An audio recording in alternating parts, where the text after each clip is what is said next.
Hi and welcome back to the show. I'm holding in my hand an aftermarket product produced by Dinosaur Electronics. This is a circuit board to an RV furnace, and we're going to discover today whether our furnace needs this new circuit board. Joining us once again is Bill of Bill's RV Service here in Ventura, California. Hi Bill, how are you? Good, thanks. How are you today? Just fine. We're going to gain access to our furnace right here, right?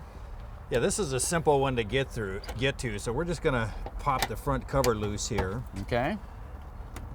And then that comes off right there, and there it is. And here's our board here. This is the board here. Okay, now how do we get the board out? Well, it's held on by just one screw here, one wing nut. All right. Now this one's pretty easy. We want to unplug your two lines, and it should slide right out here. With a little bit of a tug, huh? A little bit tight, but it'll come out with the right language. Mm-hmm. With an oomph. Yeah. Mm-hmm.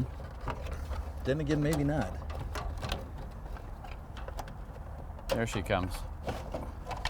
So you can see it's mounted to a plate here. Right.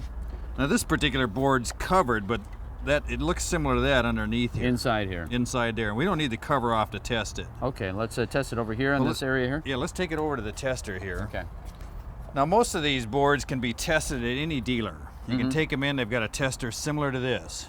Okay, so this is the tester for the circuit board. Made specifically, this is made by Dinosaur for testing their board. All right. Or others. And now what's this going to show if it works properly here? Well, it's going to show a gas valve here and your normally closed position, and you're going to get a spark indicator here. If it's working correctly. If it's working correctly. Okay.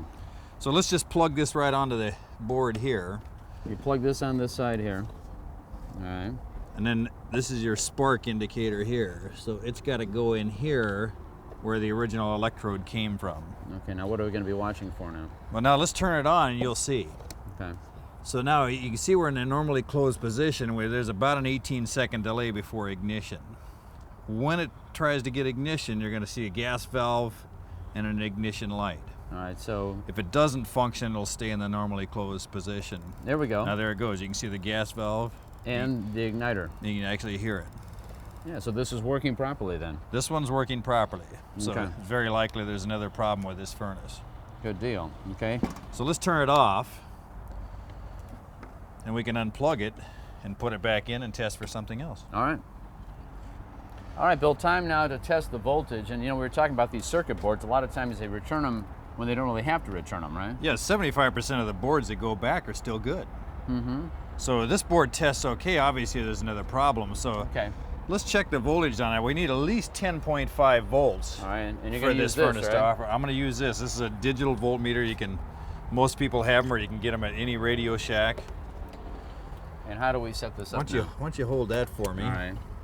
And where are you going to put that? We're going to ground it right here at the ground lug, and we're going to test it right here at the back of the circuit breaker. And what should that be showing? Well, we need at least 10.5. We've got 12.1817 at this point, so that's fine. The circuit board's okay, so it's got to have an internal problem, such as a limit switch, or maybe even a sail switch. So these are the things you can check on the outside then. The circuit board and the voltage, right? Correct. And when both of those are working, next step would be? Then you're going to have to come and see me. Bill's RV Service. Yep. In Ventura, California. All right.